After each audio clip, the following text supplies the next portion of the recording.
Among the few men who had access to Adolf Hitler's private life, Heinz Linge held a unique place. From 1938, he assumed sole control of his personal service, organizing each detail of his routine and accompanying him in all their displacements.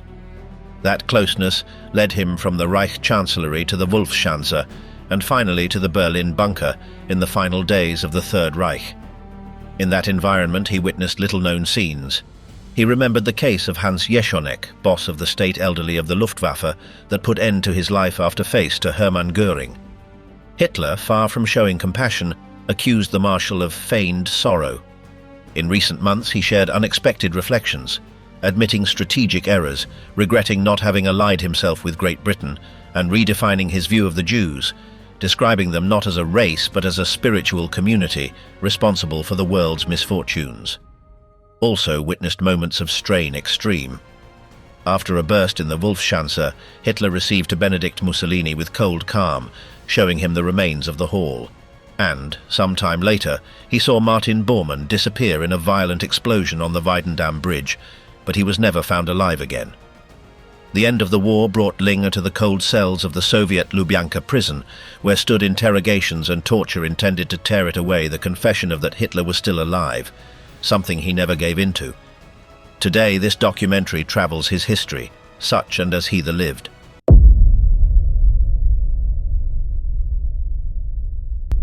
Of the Academy HH to the Chancellery, he ascent of Heinz Linge. Born in 1913 in Bremen, Heinz Linge joined the Waffen-SS in his hometown in 1933. After a year stationed in Berlin-Lichterfelde in the summer of 1934, he was assigned to Detachment No. 1 on the Obersalzberg, Adolf Hitler's country residence. The first time that it saw, he leader Austrian toured he land of the Berghof, narrow the hand each guard, and asked them details about their personal lives. This encounter left a deep mark on the young soldier, who saw Hitler as the inspirational figure for an entire generation of militants. At the end of 1934, a selection process began to incorporate 2 men from the detachment to the Chancellery of the Reich. Linge, together to Otto Meyer, was elected between 50 of candidates. Presented to the boss of helpers Wilhelm Bruckner, they knew what would happen to form part of the service staff of the Führer. After a brief course in the Pacing Hotel School, they began their work in January 1935 under the supervision of Karl Krause, who was responsible for coordinating the assistant's duties. One remained with Hitler at all times, another accompanied him on trips and looked after his clothing and private quarters, and the third managed the administrative matters of the household.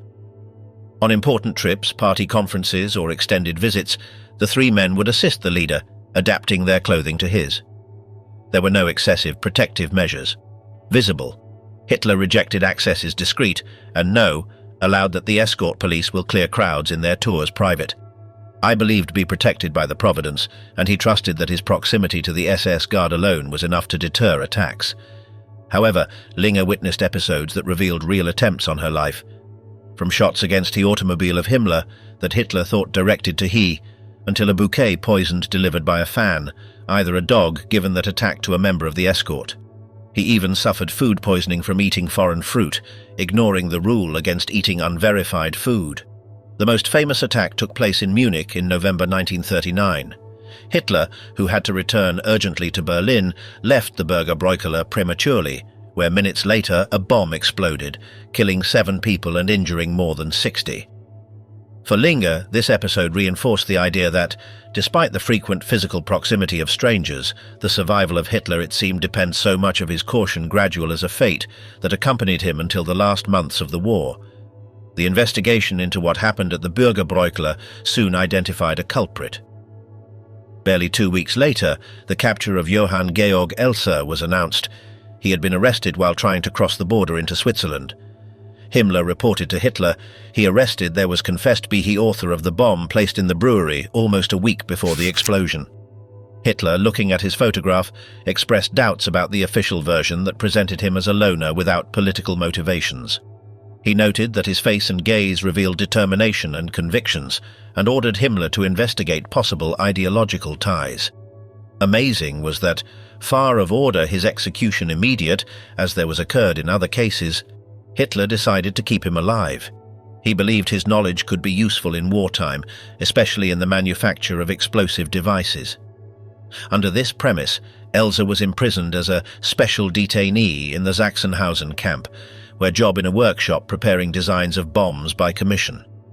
I shared captivity with figures relevant as Lion Blum, Kurt from Schuschnigg, either the shepherd Martin Niemöller. Over there, according to some testimonies, arrived to say that the Gestapo he had paid him to plant the bomb with the timer set to the desired time, a version he never dared to discuss directly with Hitler. For Linge, the unusual thing was that Hitler, in a regime where human life had minimal value, had preserved the of the man that tried to kill him, even until almost the end of the war, while those involved in the plot of July 20th, 1944, were executed without ceremony. Privately, Hitler described Elsa as a worker of character, comparing him to labor leaders whose tenacity, despite being political adversaries, he recognized. This case for Linge revealed a little-studied facet: Hitler's admiration for individuals of humble origins who demonstrated determination even if they acted against him.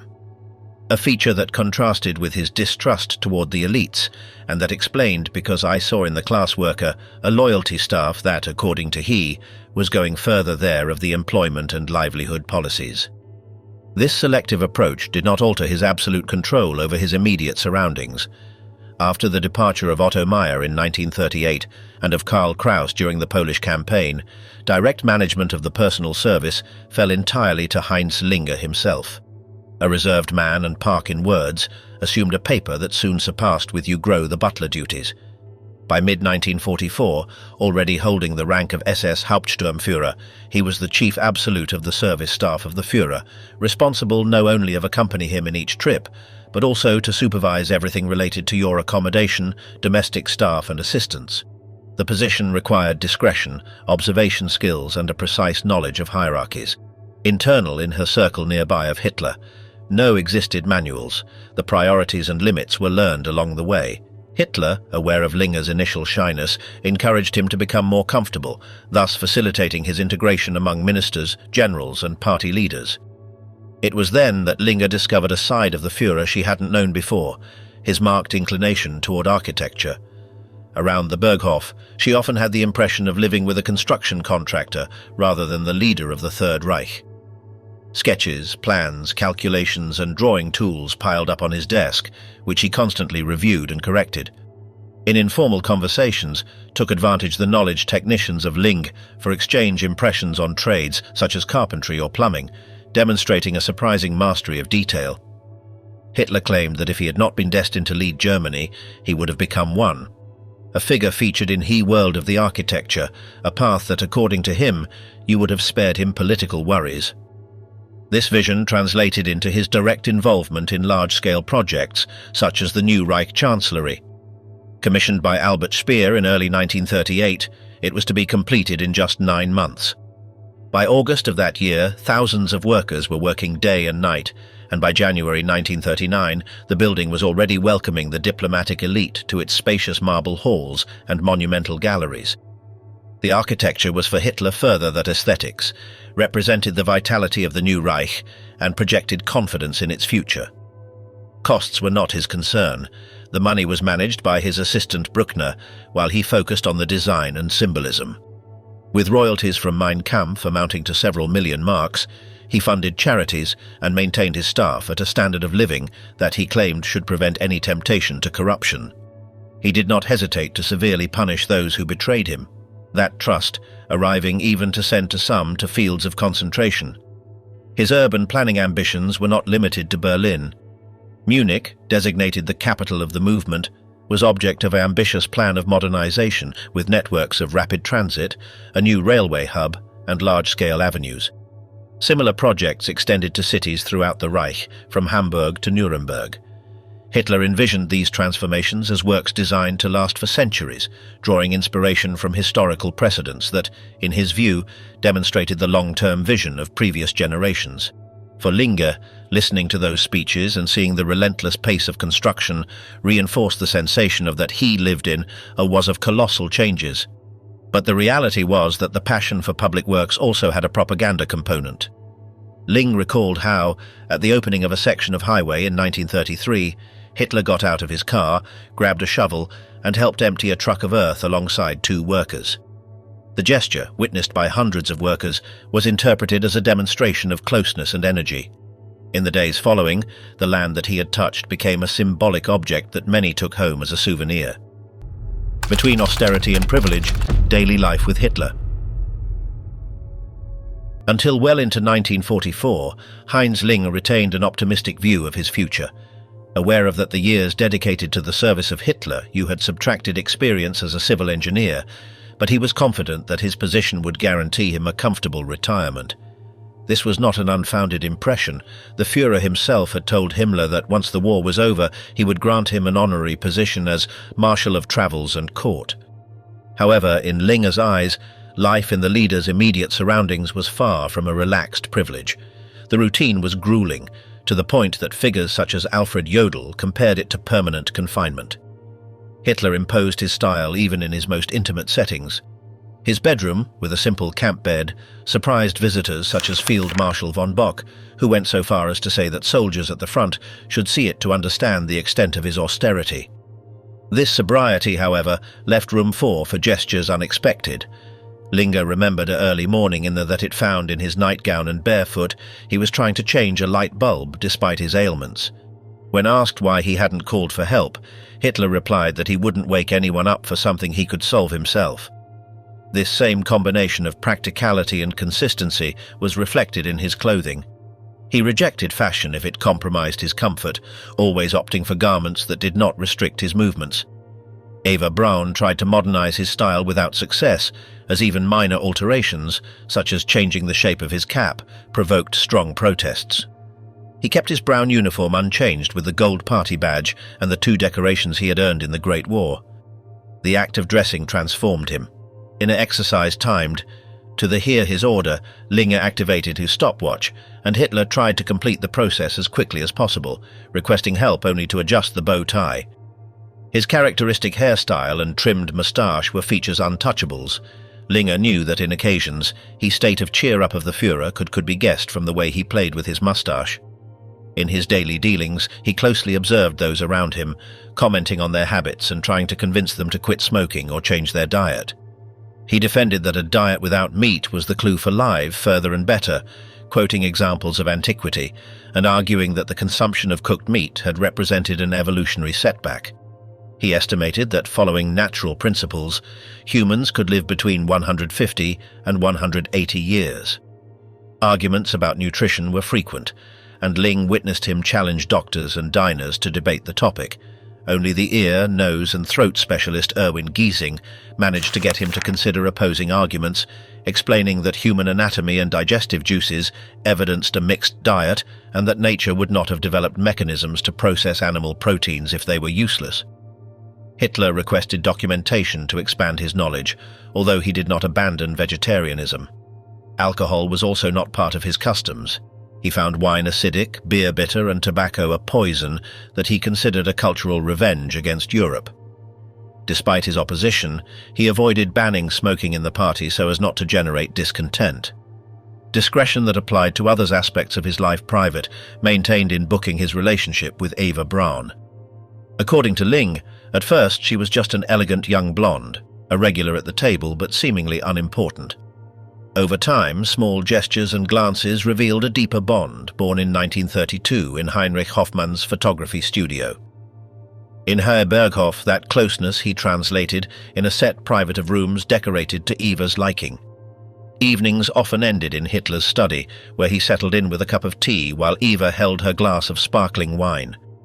Their intimacy was protected from prying eyes, and within the closest circle few sensed the true nature of the relationship.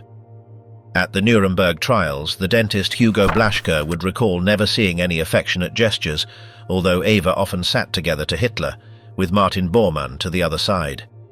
In public, he limited to a kiss in her hand, just as she offered it to other married women in her circle. Eva spent long periods of time in Obersalzberg, accompanied by friends or relatives, especially her sister Gretel, wife of Hermann Fegelein. Former officer of chivalry and decorated in her forehead, Fegelein ascended with speed after the wedding, although Hitler always maintained a formal and distant relationship with him. In private conversations, he avoided referring to his relationship with Eva beyond what was strictly necessary, and when the question of marriage arose, he insisted that a leader must belong entirely to the people, and that the existence of an heir could diminish his authority. Aside from these personal matters, life in Obersalzberg did not always follow a routine. Strict. In occasions, he organized activities out of the around usual. Although Hitler did not play sports, he showed interest as a spectator, especially in boxing, football and ice hockey. Linge recalled the contrast with Reinhard Heydrich, an all-around athlete who mastered all disciplines, from fencing to sailing. International competitions with German participation it maintained in strain, and he was uncomfortable the idea of a defeat national. Unlike of Mussolini, no practiced riding, but appreciated the figure of the horse as an artistic symbol, commissioning monumental sculptures for the new Chancellery as a representation of natural beauty and excellence in breeding. According to Linz, this interest in image and public image contrasted with his attitude toward the private lives of those around him.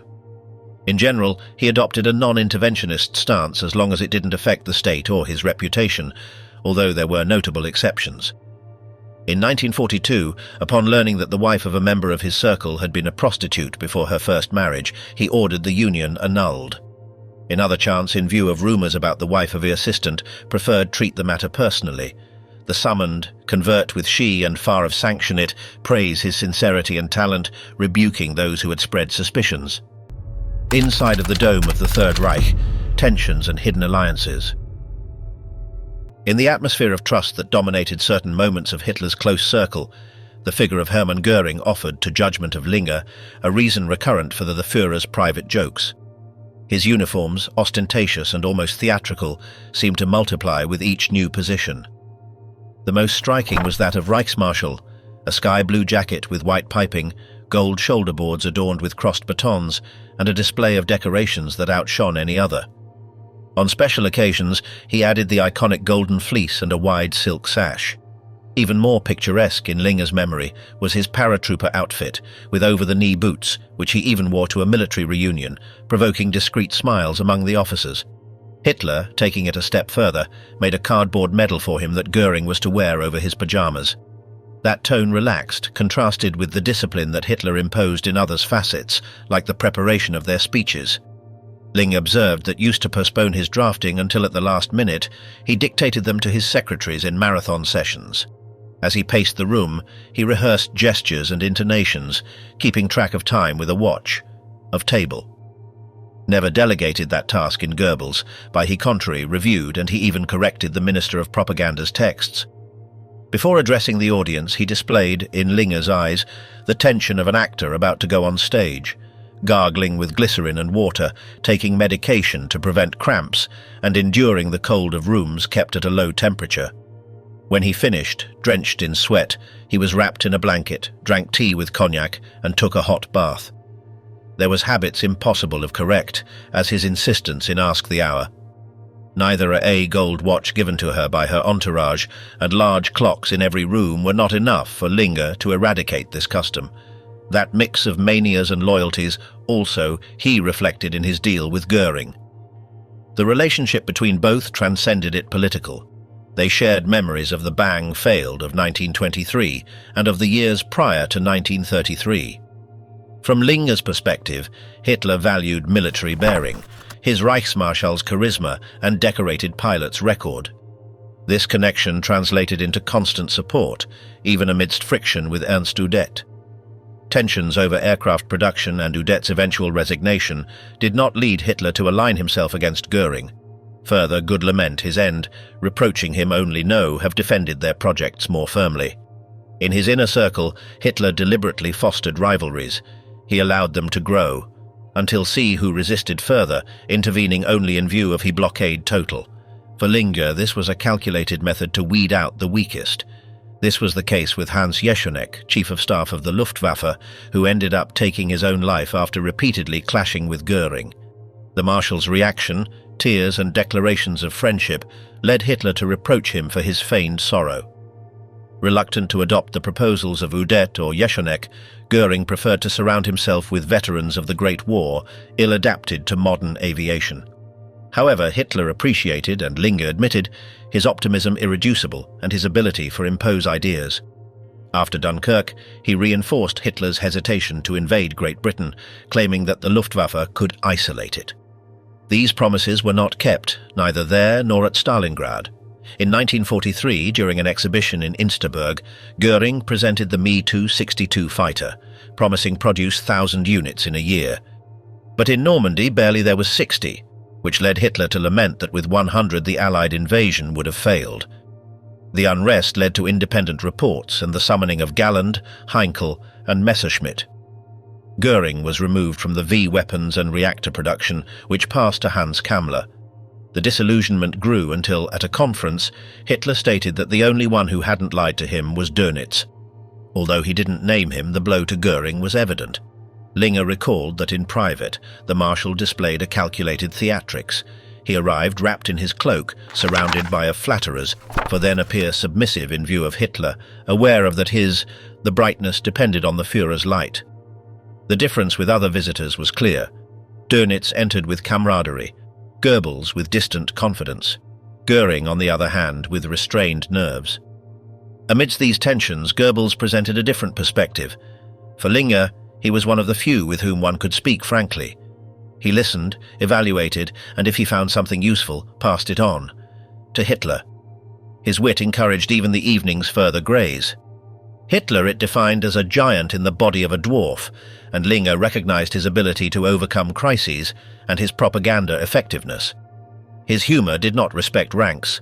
One of his favorite targets was Göring, whom he ridiculed as Hunter of Sunday. To Hitler, bit friend of the hunt easy, they entertained those taunts.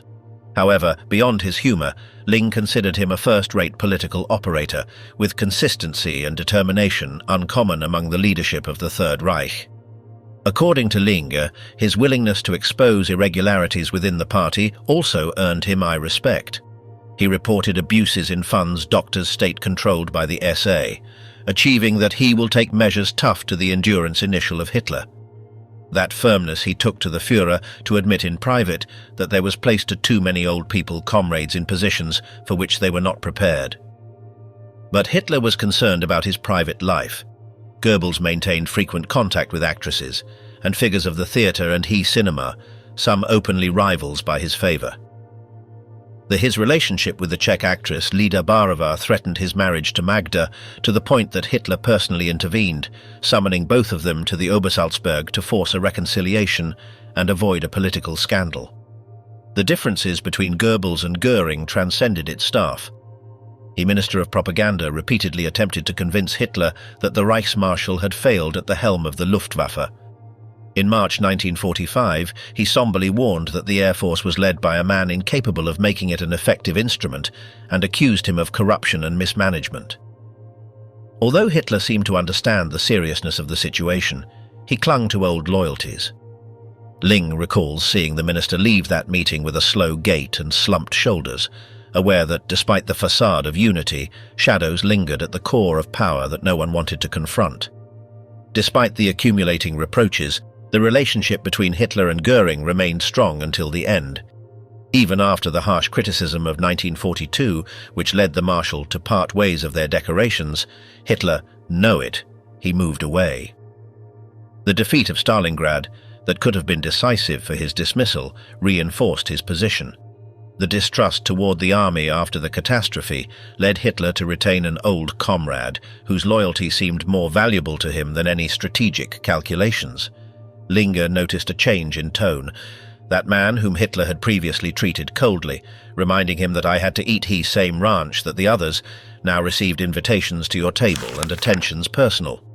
Even he was interested by prepare him dishes special, which led Göring to bring his own recipes and a beer brewed to his liking. For Linge, it was clear that the shared memories from 1923 outweighed the evidence of its recent ineffectiveness. Goebbels, in change, only came to the barracks general by citation direct. Linge was witness from one such visit during the winter crisis of 1941, when the population was urged to donate clothing for the front. There, the minister argued that Moscow would have fallen with only 10% more troops, insisting on the need for total war. Hitler replied that he did not want to impose such a burden on the people yet. For Linge, It was clear that at that moment Goebbels was showing more determination than the Führer himself. He was not a blind flatterer.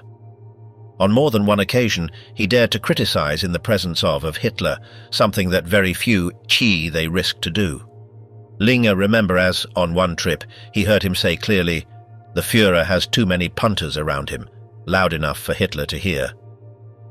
By 1945, with the Reich Chancellery converted into headquarters, Goebbels had become Hitler's closest interlocutor, holding long private conversations after military meetings, many of whose ideas, according to Linge, he overheard directly. After the prolonged conversations with Goebbels, other figure that, according to Linge, frequently appeared in Hitler's immediate entourage was Heinrich Himmler. His career before the ascent to the Cannes there was been varied, student, ensign and farmer, until joined the National Socialist Party after a brief stint in the Freikorps. He began as a secretary of Gregor Strasser in the Low Bavaria, and their ideas racial, discipline meticulous and reforming ambition fit with the project that Hitler had for him, to organize and expand the SS as a protective guard of the party, with military structure and absolute loyalty to the Führer. Linge noticed that Himmler aspired to mold the elite of men selected not only because of their training and upbringing, but also because of their physical characteristics and racial purity. Hitler himself agreed on the need for a doctrinal basis for the SS, although in practice, as Linge noted, the ideological level varied greatly among its members. On more than one occasion, Linge witnessed the two men's conversations about the Leibstandarte. She recalls, for example, how Himmler attempted to introduce a system of knightly distinctions to honor acts of valor with rituals and marriage requirements, that they arrived to the extreme of select to the handcuffs by his supposed racial worth. Hitler, however, dismissed the idea as an unworkable fantasy. He also rejected their proposal to replace Christianity with Germanic cults, simply ensuring that the SS would not be dependent on any church. In Linge's eyes, Himmler was a reserved and calculating man, incapable of personally executing acts of violence, but willing to sort them without hesitate. Between he staff of Hitler was good received, imposed rules absurd, as prohibit the potatoes peelings or punishing any minor infraction with pinpoint accuracy. Hitler often mocked these manias, although he never interfered, respecting the autonomy of the SS. Only after 1945 did Linge understand the magnitude of his involvement in the extermination of the Jews, a matter Hitler discussed with him in the strictest privacy. In life, he saw it as an organizer effective, although without experience in combat, that it placed in a position of constant need to prove his worth. Privately, Hitler treated him less as an all-powerful Reichsführer and more as a recruit under training. In structures such as the Gestapo and the SD, Linge recognized Himmler's personal imprint, an apparatus closed, airtight and so effective that, according to Hitler, none body similar had existed in the Great War. Linge remembered that it that occurred inside of the fields was a mystery for the most in the inner circle. Discussions on this subject between Hitler and Himmler were always held in private. Only after the war, in Soviet captivity, did he learn of the existence of gas chambers and ovens. Even so, he was convinced that Hitler knew all the details, having heard him state with disturbing coldness that he would mercilessly eliminate any opponent. Of the attempt failed to the bunker, he sunset of the Nazi Germany. In early 1944, in conversations Linge witnessed, Hitler again singled out Hermann Göring as one of those responsible for the Stalingrad catastrophe. He reproached him for having promised airlift supplies that never materialized. He also extended the accusation to Ernst Udet, whom he blamed for having paralyzed aeronautical innovation. During 2 years to the exercise a control absolute about a development of new models. In Hitler's eyes, this lack of modernization had left the Luftwaffe at a disadvantage at the most critical moment of the war. In July of that same year, routine at the Wolfschanze was taking place amidst construction work that gave the complex a monumental appearance. On the 20th, the military conference was brought forward to receive Mussolini. Linge was about 100 meters away when a violent explosion rocked the building. His first reaction was to think of a mine, until an aide burst in with the order to go immediate to the Führer.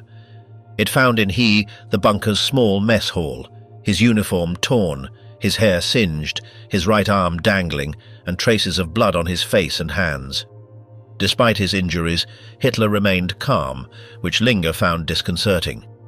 While Dr. Hasselbach removed splinters embedded in his legs, Hitler analyzed in voice high the origin British of the explosive and ordered register his own bunker. For the first time in his service, Linge helped him change his clothes before the leader went to inspect the damaged barracks. The scene there was bleak, lifeless bodies, seriously wounded and dying officers. In question of hours, Hitler identified de Klaus from Stauffenberg as author of the attempt. His hasty departure from the compound, using his rank and claiming personal orders to get past the controls, reinforced the suspicion. Hitler himself avoided blaming the officer who let him leave. "I understood that nobody would have imagined that one of their colonels I would try kill him." The situation became complicated when it was discovered that communications with the airfield had been cut off by order of General Feldgiebel. The driver who had transported Stauffenberg was arrested and confessed that, during his journey, his passenger there was thrown a package on the road. The object, later recovered, contained explosives. To the time that the interrogations they began, Hitler left toward the season of Görlitz to receive Mussolini. Linge observed that, despite his injuries, he maintained absolute composure. When greeting the Duce, he mentioned almost in passing that he had just survived an assassination attempt and then led him through the destroyed conference room.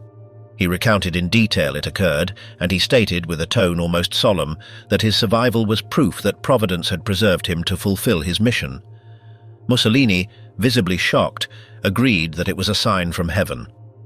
At the subsequent lunch, Goering, Himmler and Ribbentrop showered him with gestures of loyalty.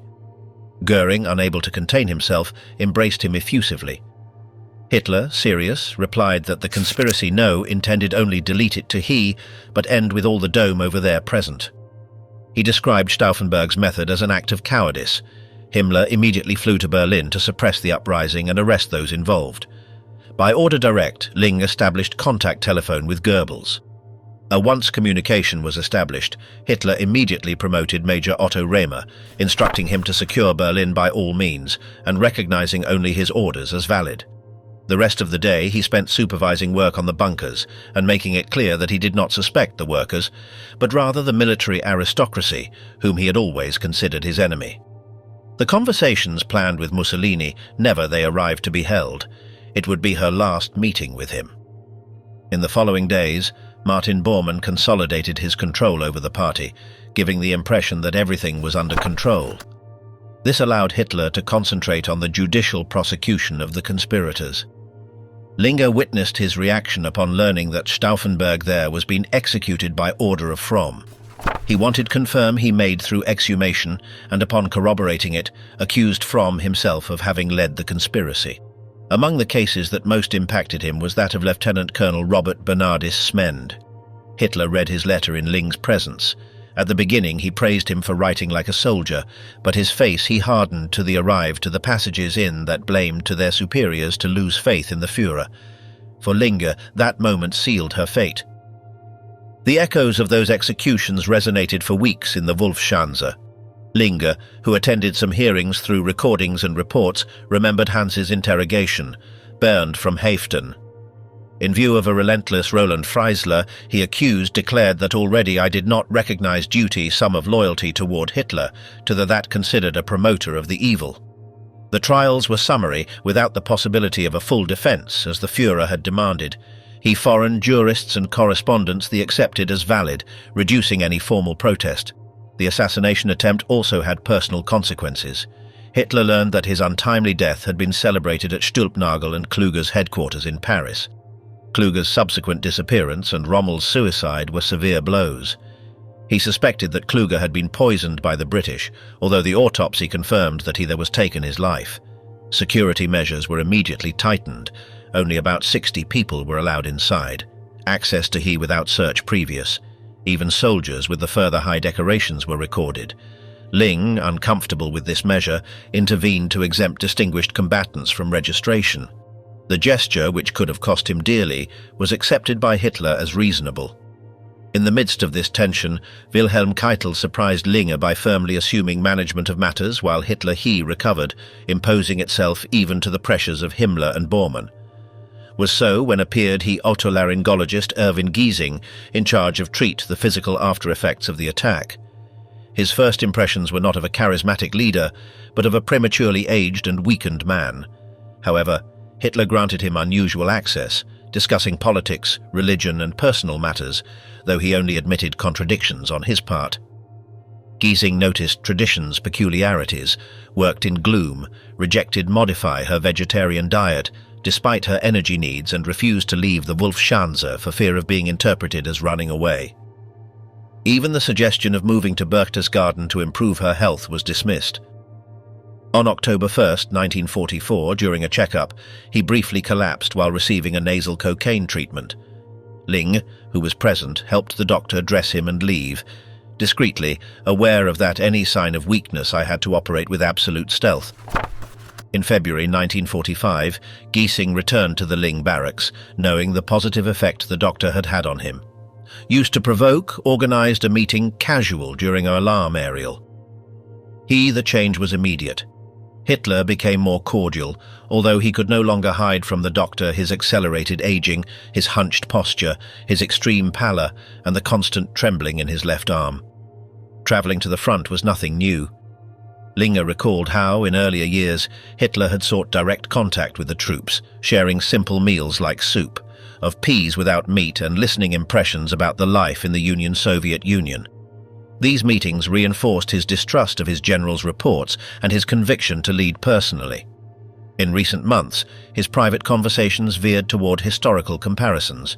He alluded to British leaders and criticized Churchill for his alliance with France and his alleged subservience to Jewish interests. He acknowledged strategic errors, such as the pact with Stalin, but he, justified by no, have acted with elderly hardness against figures in that was suspicious. He no longer spoke of victory, but of prolonging the fight to the death, to ensure at the very least the survival of the Reich. Looking at a portrait of Frederick the Great, he recalled how he had been willing to poison himself in 1762 before an unexpected turn of events saved his life. His cause. For Hitler, the lesson was evident. While would remain margin for defeat would never be absolute. In the days that followed to those reflections about endurance and destination, he continued to convey to Linge a vision of the future drawn up with the same determination that had guided his course for years. Even in his final days, he maintained that the future of Germany resided exclusively in this, where, according to he claimed, they should address the surplus population. Linge, influenced by this confidence, came to believe that they could get by even if they were fleeced, without anticipating how different the reality would be. He did not consider himself an educated man. Like many of his comrades, he had not read Mein Kampf, neither others' texts ideological, and it that knew of the creed National Socialist. It came from what he heard directly from Hitler. His faith wasn't born from theory, but from a decade of observing how the man, against all odds, achieved what he set out to do. However, over time, he realized that the Führer didn't govern as expected.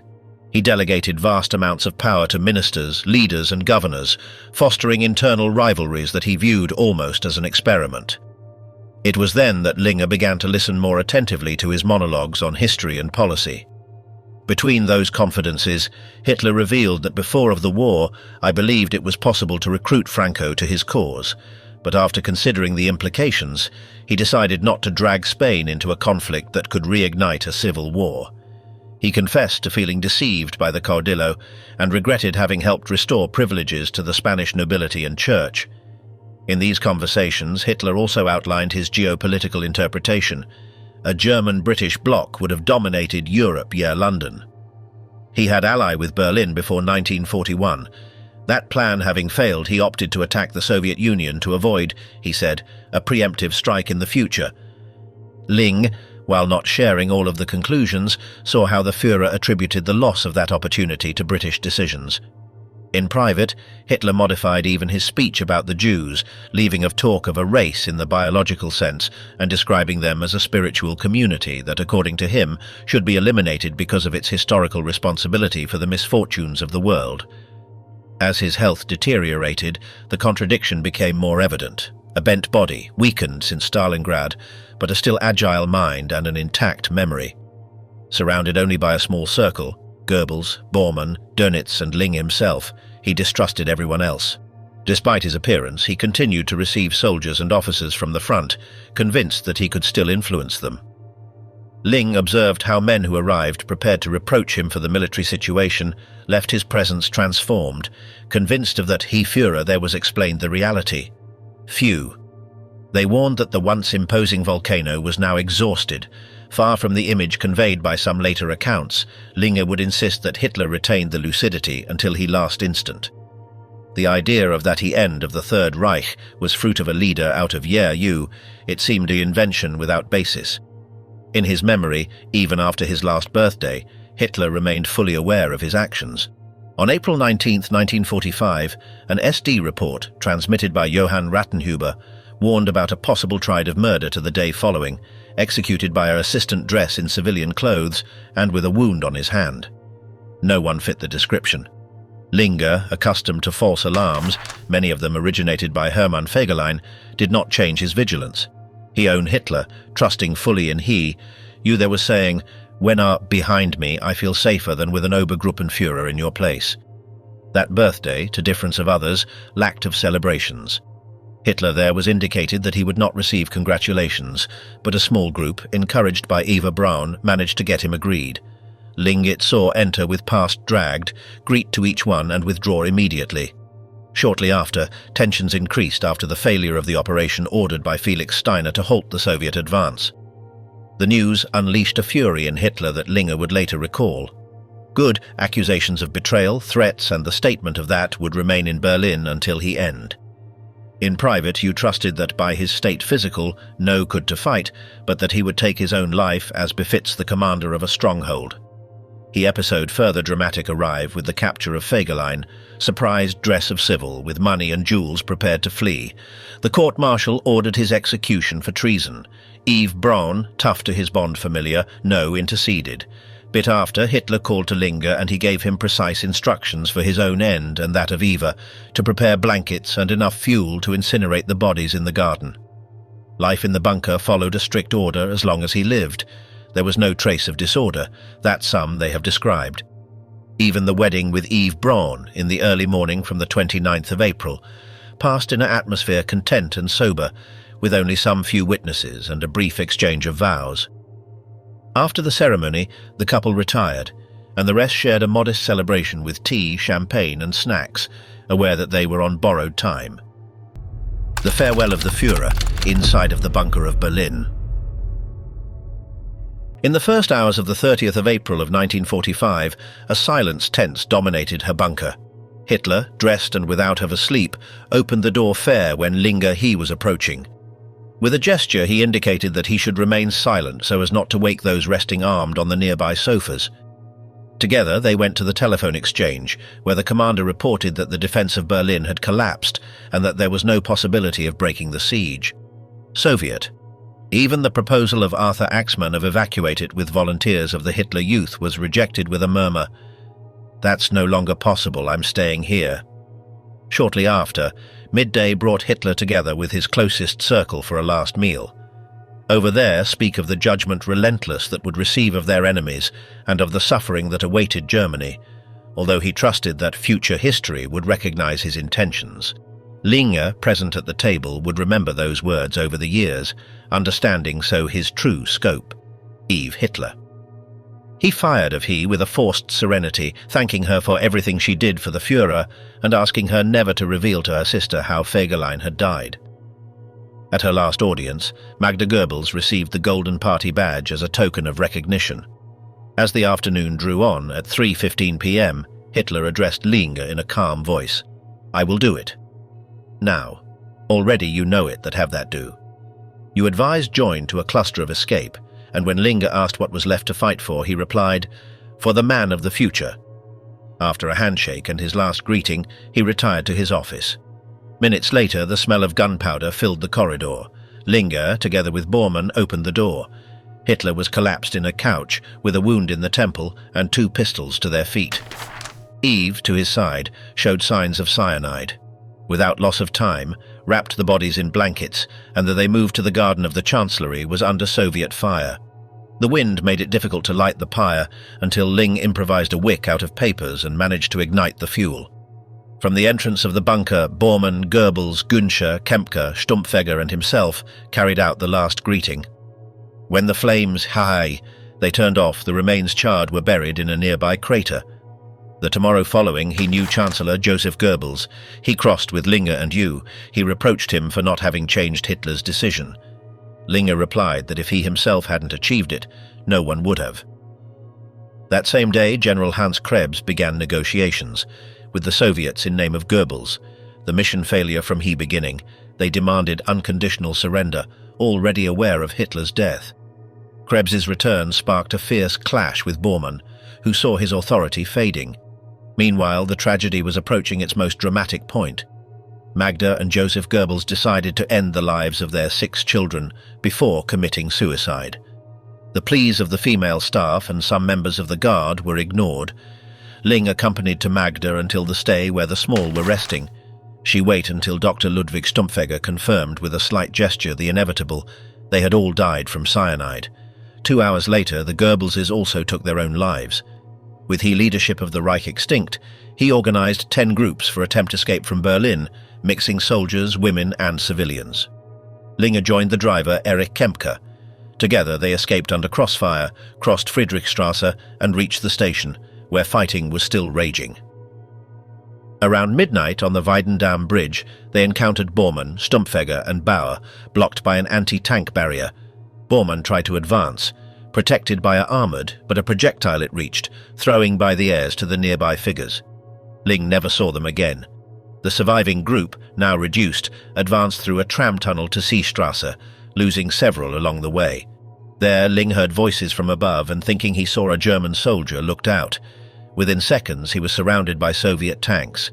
He was captured without violence and, to avoid trouble, tore the emblem from his sleeve.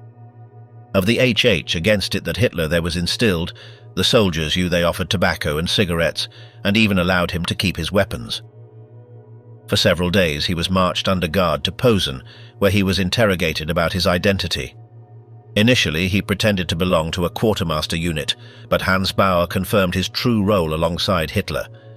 Transferred to the Lubyanka prison in Moscow, he was subdued to endless interrogations, for that admitted that Hitler there was survived. When he refused, the torture began. An officer repeated the accusation while others beat him with a whip until he bled. Almost a year after, was taken to Berlin for indicate he place of the suicide. Between the ruins of the Chancellery, pointed to the sofa still present, although destroyed. The inspection barely aroused interest, and the interrogations continued, this time in a more polite but just as insistent. Back in Moscow, he met Otto Günscher. They were both accommodated in a villa low custody, where began to write memoirs about Hitler. The project was halted when they refused to include fake episodes, such as alleged negotiations with Molotov or the division of Poland. In 1950, the situation changed dramatically. They were sentenced to 25 years of hard labor for aiding Hitler and conspiring with him. Linge spent a decade under Soviet control, subdued to new interrogations of the NKVD about the latest hours of the Führer. These sessions produced a dossier presented to Stalin on December 30, 1949. Finally, in 1955, without warning, he was placed on a train bound for West Germany. For the Soviets, their debt was settled. For Linge, the price of having remained together to Hitler until he last instant remained, to the less officially, paid.